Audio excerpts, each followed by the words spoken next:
Welcome back. This is today's vids and I'm your Ashutosh sir.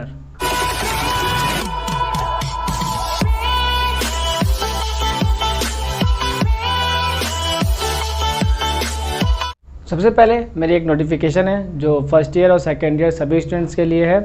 जैसे कि मेरी previous videos में मैंने देखा है कि ज़्यादा से ज़्यादा लोग जो है वीडियोस को डाउनलोड कर रहे हैं। अगर आप वीडियोस को डाउनलोड करके देखेंगे तो कोई वॉच टाइम इस चैनल पे नहीं आता, जिससे क्या होता है कि वीडियोस आगे प्रेफर नहीं होती है। तो मैं उम्मीद करता हूँ कि आप डाउनलोड ना करें, लेकिन अब मैं एज अ स्टूडेंट खुद अगर अपने आप को देखता हूँ तो फिर मैं सोचता हूँ कि डाउनलोड करने पर क्या होता है कि वीडियोज़ रुकती नहीं है, आराम से प्ले होती हैं। तो आप एक काम करिए, आप वीडियोस को पहले ऑनलाइन देख लिया करिए, फिर उसके बाद आप डाउनलोड कर सकते हैं। ठीक है, इससे क्या होगा कि आप एक बार ऑनलाइन देखेंगे और वीडियोस को डाउनलोड करके फिर दोबारा देखेंगे तो ज़्यादा जो क्लियरिटी होगी। दूसरी चीज़ क्या होती है, जो मैं नोट्स बाद में देता हूँ वो आपको डाउनलोड करने पे विजिबल नहीं होते, ज़्यादा क्लियर दिखाई नहीं देते हैं। तो आपको ज़्यादा जो है MB में ज़्यादा उसको पिक्सल में डाउनलोड करना पड़ेगा, 480 पिक्सल में या फिर 1080 पिक्सल में डाउनलोड करना पड़ेगा। जिससे क्या होगा कि आपका मैक्सिमम डाटा चला जाएगा, क्योंकि मेरी वीडियोस को 2-3 मिनट की तो होती नहीं है, तो 20 मिनट के ऊपर जाती है। तो आप कोशिश करिए कि वीडियोस को ऑनलाइन देख लीजिए, उसके बाद जाके आप डाउनलोड करिए। तो इससे क्या होगा कि आप 2 बार पढ़ पाएंगे। और वीडियोस डाउनलोड करके लोग तुरंत पढ़ते भी नहीं हैं, बाद में उसको 3-4 घंटे बाद या फिर 2 दिन बाद देखते हैं। तो उम्मीद करता हूँ कि अब आप ऑनलाइन देखिए, ऑनलाइन देखने से आपको ज़्यादा समझ में आएगा, मैं उम्मीद करता हूँ। तो आज हमारा टॉपिक है एलिजी। कुछ स्टूडेंट्स ने कमेंट किया था BA फर्स्ट ईयर के कि सर आप चैप्टर्स भी समझाइए। तो अभी जो सिलेबस है, सिलेबस में पहले पोएट्री फॉर्म आता है, तो पहले पोएट्री फॉर्म एक करके समझेंगे, उसके बाद हम चैप्टर्स पे आएंगे जो कि हमारे पोएम्स है, उसको हम बाद में डिस्कस करेंगे। पहले पोएट्री फॉर्म तो समझ ले, तब तो पोएम समझोगे। ठीक है, तो पहले आज का टॉपिक है एलिजी। उससे पहले हम कुछ ग्लॉसी समझ लेते हैं, क्योंकि वो ज़्यादा इंपॉर्टेंट है, जो कि आगे आपको हम बोलेंगे और नोट्स में भी वो सब वर्ड लिखे हैं, तो आपको वर्ड की मीनिंग क्लियर होनी चाहिए। सबसे पहले क्या है एलुगोस या फिर एलिजिया। ये क्या है, ये ग्रीक वर्ड है। ठीक है, हम लिख देते हैं एलुगोस या फिर EIA एलिजिया। ये दोनों ही ग्रीक वर्ड हैं। एक आपको थोड़ा सा टर्म समझाते हैं, जैसे कि मैं बोलता हूँ ग्रीक वर्ड है, तो इसका मतलब ये थोड़ी ना कि ये ही ग्रीक है। जैसे कि ग्रीक में ये कुछ ऐसे लिखा होगा, जो एक साइन है जैसे दिखा रहेगा, वो आपको समझ में नहीं आएगा, क्योंकि ये इंग्लिश है, आपको समझ में आता है ये E लिखा है, L लिखा है, E लिखा है, ये थोड़ा समझ में आता है। तो ये ग्रीक हो गया, लैटिन लैंग्वेज हो गई। तो ये साइन फोनिक्स, लिंग्विस्टिक में फोनिक्स की जो पढ़ाई होती है वो उसमें आता है। तो यहाँ से ट्रांसलेट करके इसको हमें बताया जाता है कि ये इस तरह लिखा हुआ है, यानी एलिगोस लिखा हुआ है। तो ये मत समझा करिए कि यही ग्रीक है। ठीक है, तो ये दोनों ग्रीक वर्ड हैं जहाँ से एलिजी को डिराइव किया गया है। ठीक है, इंग्लिश के लिए। तो छोटी चीज़ें, माइन्यूट चीज़ें आपको समझनी चाहिए। एलिगोस एंड एलिजिया, ये 2 वर्ड हैं जहाँ से एलिजिया है। दूसरा है इन्वोकेशन। इन्वोकेशन क्या होता है, किसी की प्रार्थना करना, पहली मीनिंग। दूसरी आवाहन करना। जब आप पोएम आगे पढ़ेंगे तो कई पोएम्स को पढ़ते वक्त आपको ये वर्ड मिलेगा, कि प्रोलॉग मिलेगा, एपीलॉग में ये वर्ड मिल सकता है इन्वोकेशन। तो इसका मतलब होता है प्रार्थना करना या किसी को बुलाना, उसी को हिंदी में बोलते हैं, शुद्ध हिंदी में आवाहन करना। ठीक है, तीसरा है म्यूज़। अब म्यूज़ क्या होता है, इसको समझने के लिए पहले आपको हिंदू मैथोलॉजी, यानी हम हिंदू में समझते हैं, थोड़ा हिंदी संस्कृति समझते हैं। जैसे कि हम लोग हिंदी में क्या बोलते हैं कि ज़्यादा पढ़ो तो सरस्वती जी की कृपा होगी ना। तो सरस्वती जो गॉडेस है वो रिफ़र की जाती हैं नॉलेज के लिए या तो म्यूज़िक के लिए। इस तरीके से ये हिंदू मैथोलॉजी में आता है। ऐसे ग्रीक में, लैटिन लैंग्वेज में या फिर वहाँ के लोगों के लिए ये म्यूज़ एक गॉडेस है। ठीक है, आपको पिक दिख रही होगी, तो म्यूज़ ये गॉडेस है, ये उनके लिए प्रेफर की जाती हैं नॉलेज के लिए और सिंगिंग के लिए, आर्ट के लिए, लिटरेचर के लिए। ठीक है, एक गॉडेस है म्यूज़। ये वर्ड आता है इसलिए हम आपको बता दे रहे हैं। चौथा है सॉम्बर स्टाइल। अब सॉम्बर स्टाइल क्या है, एक लिखने का तरीका है। जैसे कि कोई खुशी खुशी में लिख रहा है, कोई किसी चीज़ को ब्यूटीफाई करके लिख रहा है। ठीक है, पर्सोनिफाई करके लिख रहा है। कोई किसी चीज़ को जो है निराशावाद में लिख रहा है, निराशाजनक से लिख रहा है, दुख पूर्वक लिख रहा है। तो जिस राइटिंग को जो है किसी को निराश होते हुए लिखता है इंसान, या सैडली लिखता है, उसको कहते हैं सोम्बर स्टाइल। ठीक है, स्टाइल ऑफ राइटिंग है। एलिजी में यही स्टाइल यूज़ की जाती है। अब आता है ये यूलोजी, रिक्वीम, ऑबिचुरी एंड एलिजी।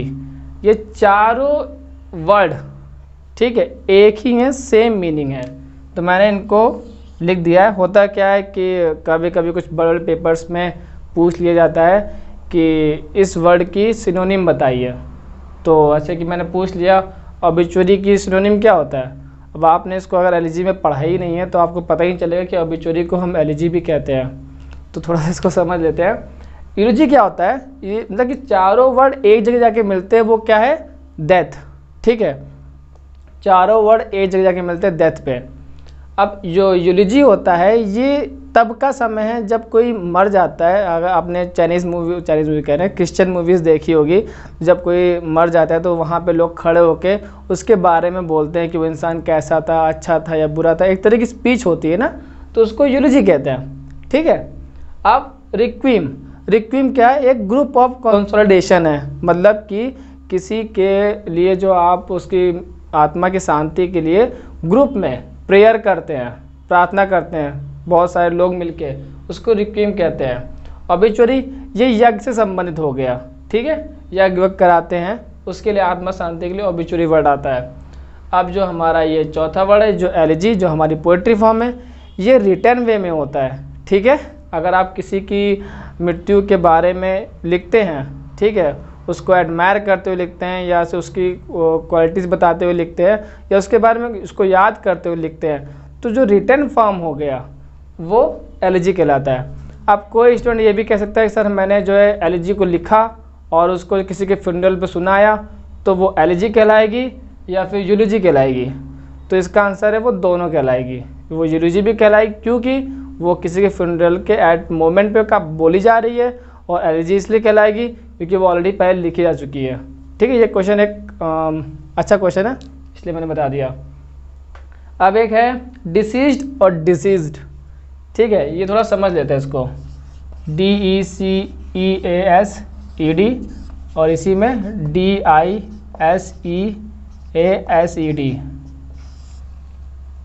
तो जब इसको प्रोनाउंस करेंगे, आप बोलेंगे, प्रोनाउंसिएशन क्या होगा कि आप यहाँ पे सा में बड़ी की मात्रा और यहाँ पे जा में बड़ी की मात्रा, नुक्ता भी लगता है इसमें, तो डिसीज्ड, ठीक, एंड डिसीज्ड, ये दोनों प्रोनाउंसिएशन है। हमारे काम का वर्ड कौन सा है, ये वाला। समझेंगे कैसे? इसका मतलब क्या होता है, बीमारियाँ, बीमारी, अगर बीमारी ठीक हो गई आपकी तो आप हेल्दी हो जाओगे, अगर नहीं ठीक हुई तो आप डिसीज हो जाओगे, मतलब मर जाओगे। हाँ, इसका मतलब क्या होता है, मरना। ठीक, तो ये लिटरेचर में आता है डिसीज, वहाँ पे डेथ बहुत कम आपको लिखने को मिलेगा, डिसीज ज़्यादा लिखा हुआ मिलता है। तो इसको आप बीमारी मत समझ लीजिएगा। तो जो नोट्स, मैंने आपको नोट्स जो मिलेंगे उसमें भी यही लिखा होगा वर्ड डिसीज, जिसका मतलब डेथ होता है। ठीक है, तो आई होप ग्लोसरी तो हो गई। अब हम आगे पढ़ते हैं। तो हम एलिजी को 3 तरीके से पढ़ेंगे। पहले क्या उस तरीके से पढ़ेंगे, पहले तो उसकी हिस्ट्री पढ़ेंगे, उसका डेवलपमेंट कैसे हुआ। फिर हम लोग क्या पढ़ रहे हैं, इंग्लिश लिटरेचर, यानी वो इंग्लिश में कैसे आई, यानी इंग्लैंड में कैसे आई, ठीक है, यानी यूरोप में कैसे आई वो। तीसरा जो हम पढ़ेंगे वो पढ़ेंगे पास्टोरल। ठीक, तो इन 3 तरीक़ों से हम एलिजी को समझेंगे डीपली।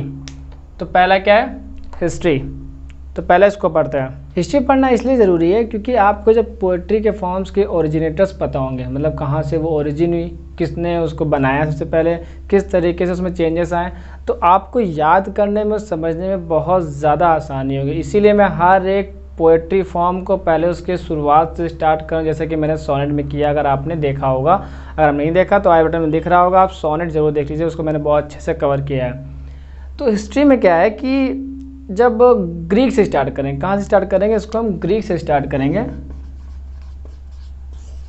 ठीक है, ऑलमोस्ट पोएट्री में जितने भी पोएट्री फॉर्म से ज़्यादा स्टार्टिंग ग्रीक से ही है। ठीक है, तो ग्रीक में क्या हुआ था कि जिस समय एलिजी वहाँ पे लिखी जा रही थी, हम एलिजी इसको इंग्लिश में बोल रहे हैं, वहाँ पे क्या बोला था एलिगोस या फिर एलिजिया। तो तो केवल उसका थीम जो है डेथ नहीं था कि किसी के मृत्यु पे उसको लिखा जाए या किसी को याद करके जो मर गया उस पे उसको लिखा जाए। उस समय उसके 3 थीम थे, 3 मतलब 3 टाइप्स ऑफ थीम थे उस समय। वो क्या था, वॉर, लव या फिर डेथ। तो जो एलिजी वहाँ पे लिखी जाती थी, एलिगोस लिखा जाता था, जिसका मीनिंग था लैमेंट, दुख, या फिर मॉर्नफुल सॉन्ग, एक शोक गीत कह सकते हैं। तो वॉर, लव, डेथ, उस समय ये 3 थीम्स में वहाँ के जो पोएट्स थे, पोएट्स हम बात कर लेते हैं, तो वहाँ पे 3 पोएट्स थे जो प्रोमिनेंट पोएट मैंने जिनको ज़्यादा रिसर्च में देखा। वो कौन कौन से थे?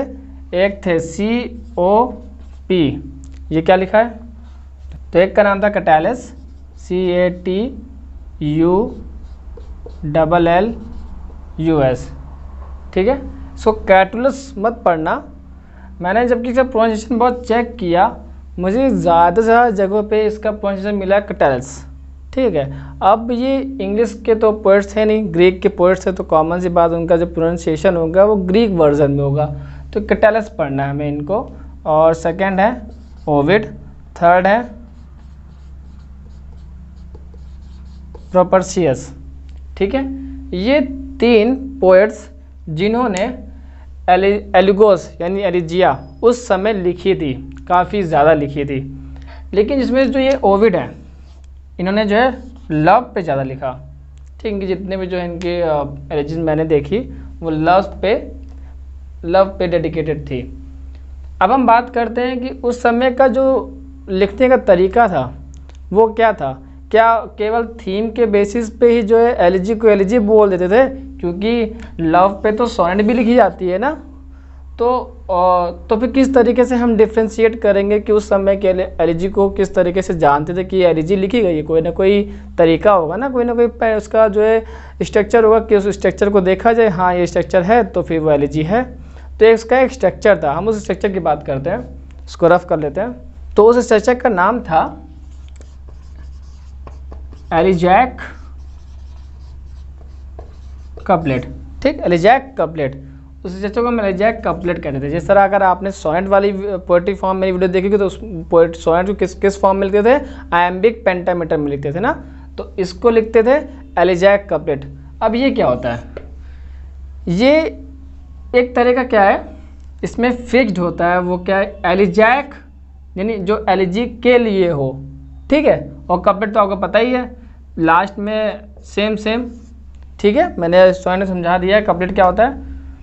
तो एलिजैक में क्या होता है, जो फूट यूज़ होता है उस वर्ड्स को लिखने के लिए, उस एलिजी के लाइन को लिखने के लिए, उस फूट का नाम है डैक्टिल। क्या नाम है, डैक्टिल, डैक्टाइल नहीं लिखा है, डैक्टिल है, ठीक है। तो वो जो वर्ड्स है यानी जो एलिजी की जो लाइन, ठीक, एक लाइन होगी वो डैक्टिल में लिखी जाएगी। इधर समझ में आया। अब डैक्टिल में लिखी जाएगी, लेकिन डैक्टिल में किस तरीके से जाएगी, 2 तरीके से। जो पहली लाइन होगी वो हेक्सामीटर में लिखी जाएगी, ठीक, और जो दूसरी लाइन होगी वो पेंटामीटर में लिखी जाएगी। हेक्सा मतलब होता है 6, पेंटा मतलब होता है 5। तो पहले वाले में 6 क्या नहीं 6 क्या आएंगे, तो ये तो अगर आपने आयम्बिक पेंटामीटर सुना होगा या देखा होगा मेरी वीडियो तो आपको पता चल गया होगा कि 6 क्या आएंगे और 5 क्या आएंगे। तो 6 और 5 क्या आएंगे, स्लेबल आएंगे। क्या आएंगे, स्लेबल। इसीलिए कह रहे हैं ध्यान से आप समझ से चलिए, वरना एक एक चीज़ छूट जाएगी। तो पहली लाइन में 6 स्लेबल आएंगे और दूसरी लाइन में 5 स्लेबल आएंगे। अब स्लेबल क्या होता है नहीं पता ना, तो मैं भी सोच रहा हूँ कि स्लेबल पे एक अलग से वीडियो बना दूँ ताकि फर्स्ट ईयर वालों को समझ में आ जाए। सेकेंड ईयर वालों को वैसे भी नहीं आता, मुझे पता है नहीं आता उनको, लेकिन आपको पता होना चाहिए स्लेबल होता क्या और स्लेबल काउंट कैसे होता है, ठीक है। तो अगर आपको स्लेबल के ऊपर एक परफेक्ट कोई अलग से वीडियो चाहिए तो आप कमेंट करिए, तभी बनाऊँगा, वरना मैं नहीं बनाऊँगा, आगे चलूँगा, ठीक है। तो स्लेबल पे आप देख लीजिए कि स्लेबल क्या होता है। अब हम बात करते हैं डैक्टिल को लिखने का तरीका, जो हमने बता दिया कि पहली लाइन में हेक्सामीटर आएगा, दूसरी लाइन में पेंटामीटर आएगा और ये अल्टरनेट होंगे, मतलब पहले ये दूसरा ये, फिर वही पहला वाला, फिर दूसरा, फिर वही पहला, फिर दूसरा। तो इस तरीके से अल्टरनेट आएगा, जैसे 1 2 1 2 1 2, ठीक है। इस तरह से पहले 6 फिर 5 फिर 6 फिर 5। ये हो गया कि किस तरीके से लिखा जाएगा, मैंने अभी ये बताया है। अभी मैंने ये नहीं बताया कि डैक्टिल क्या होता है, ठीक है। अब हम समझते हैं डैक्टिल क्या होता है। डैक्टिल जिस वर्ड से निकला है वो वर्ड ही उसको बताता है कि ये है क्या। डैक्टिल निकला है डैक्टिलस से, यूएस, ठीक है। ये ग्रीक वर्ड है। तो अब डैक्टिलस को आप ध्यान समझिए, मैं इसको दूर दूर लिखता हूँ, DACTYLUS। अब मैं इसको लिख रहा हूँ सिलेबिक फॉर्म में, ठीक है। इसको अगर मैं और सही करूँ तो इसको ऐसे लिखेंगे। एक चीज़ समझिए, जो चीज़ स्ट्रेस्ड होती है, आगे मैं नहीं बताऊंगा इसलिए मैं अभी बता दे रहा हूँ। जो चीज़ स्ट्रेस्ड होती है मैं उसको डार्क कर दूंगा, ठीक, और जो अनस्ट्रेस्ड होंगे मैं उनको डार्क नहीं करूँगा। इससे क्या होगा, आपको क्लियर रहेगा कि मैंने क्या लिखा है। तो डैक्टिलस में देखिए, ध्यान से पढ़िए इसको, डैक्टिलस, डैक में टाइम लग रहा है, तो डैक क्या हो गया, स्ट्रेस्ड हो गया, ठीक है। और डैक्टिलस टेल अस, इसमें कोई टाइम नहीं लगता, टेल अस, तो ये कौन हुआ, अनस्ट्रेस्ड हुआ, ठीक है। स्ट्रेस लेबल, अनस्ट्रेस्ड, अनस्ट्रेस्ड, यानी 3 सिलेबल होंगे डैक्टिल के एक पर्टिकुलर वर्ड में, और उसमें पहला वाला स्ट्रेस्ड होगा, दूसरा तीसरा अनस्ट्रेस्ड होगा। इस तरीके से 6 चाहिए मुझे, 1 2 3 4 5 6 चाहिए पहली लाइन में, और 1 2 3 4 5 चाहिए दूसरी लाइन में, ठीक है। इस तरीके से जब लिखा जाएगा तब वो एलिजी ग्रीक में एलिगोस कहलाती थी। ये समझ में आया। अब कुछ लोग बोलेंगे सर आपने यहाँ पे TYL लिखा, यहाँ पे TIL लिखा है ना, इसीलिए कहा सिलेबल पता होना चाहिए ना। सिलेबल की पर्टिकुलर वीडियो चाहिए, कमेंट करिए तो हम बताएंगे यहाँ मैंने Y जगह I क्यों लिखा, ठीक है। तो ये 3 आपको इतना पता होना चाहिए किस तरीके से अलग करते हैं। फॉर एग्जाम्पल हम लोग क्या पढ़ रहे हैं, पोएट्री पढ़ रहे हैं ना, तो पोएट्री लिखिए। पोएट्री को किस तरह से अलग करेंगे, आपको पता है कि किस फॉर्म में लिखा गया है। ये भी डैक्टिल में लिखा गया है, नहीं पता, देखिए बताते हैं, PO'ETRY, ठीक है। इसको और सही से लिखें हम, POE-TREE। पो टाइम लग रहा है, ई टाइम नहीं लग रहा, ट्री टाइम नहीं लग रहा है, पोएट्री, ठीक है। ये भी डैक्टिल में है, पहला वाला स्ट्रेस्ड, अनस्ट्रेस्ड, अनस्ट्रेस्ड। फिर यहाँ पे TRY जगह मैंने TREE लिखा है, पेड़, क्यों लिखा, कमेंट करिए, बताते हैं क्यों लिखा, ठीक है। तो डैक्टिल हो गया, आपको मैंने बता दिया कि डैक्टिल क्या होता है। और डैक्टिल, इसको हम बोलेंगे डैक्टिलिक हेक्सामीटर और डैक्टिलिक पेंटामीटर, 2 अल्टरनेटिव लाइन लिखी जाती थी, और इसी के पूरे स्ट्रक्चर को एलिगोस या फिर एलिजिया ग्रीक में कहा जाता था। इतना हो गया। अब ये एक वर्ड है एक्सेप्ट। अगर आप नोट्स देखेंगे तो नोट्स में मैंने ये वर्ड यूज़ किया हुआ है एक्सेप्ट, तो उसके आपको मीनिंग पता नहीं है, मुझे पता है कि आपको पता नहीं है, तो मैं बता रहा हूँ। एक्सेप्ट मतलब होता है भाग, किसी चीज़ का भाग, किसी चीज़ का अंश होना, ठीक है। तो इसलिए मैं इसकी भी बताऊँ ताकि आपको वहाँ पे क्लियर रहे, ठीक। अब क्या होता है कि एलिजी इतना ज़्यादा क्यों पॉपुलर हुई, जैसे कि सोनेट्स तो चली आ रही थी, तो एलिजी का अलग से स्ट्रक्चर क्यों बनाया गया, क्योंकि यहाँ पे लव तो इसमें भी कॉमन है ना।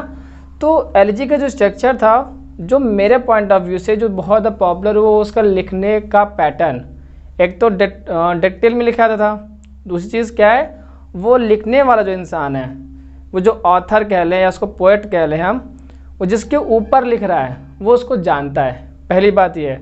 दूसरी बात, कि वो जब उसको लिखेगा तो फर्स्ट पर्सन में लिखेगा। फर्स्ट पर्सन क्या होता है, ग्रामर अगर आपने सही समझी होगी तो आपको पता होगी फर्स्ट पर्सन क्या होता है। फर्स्ट पर्सन क्या होता है, मैं एग्जांपल लेता हूँ अपने ऊपर कि मेरा एक फ्रेंड हो गया, मेरे फ्रेंड के मैं कुछ बड़ाई कर रहा हूँ उसकी, या फिर उसकी डेथ हो गई तो मैं उसको याद करके लिख रहा हूँ, तो मैं ये कहूँगा ना कि मेरा फ्रेंड, माय फ्रेंड। तो माय मेरा फर्स्ट पर्सन होता है, जहाँ पे फर्स्ट पर्सन सर्वनाम यानी उसके जो है प्रोनाउन यूज़ होते हैं उसको फर्स्ट पर्सन कहते हैं। तो एलिजी को फर्स्ट पर्सन में लिखा जाता है, ऑथर अपने आप को उसमें इंक्लूड करता है।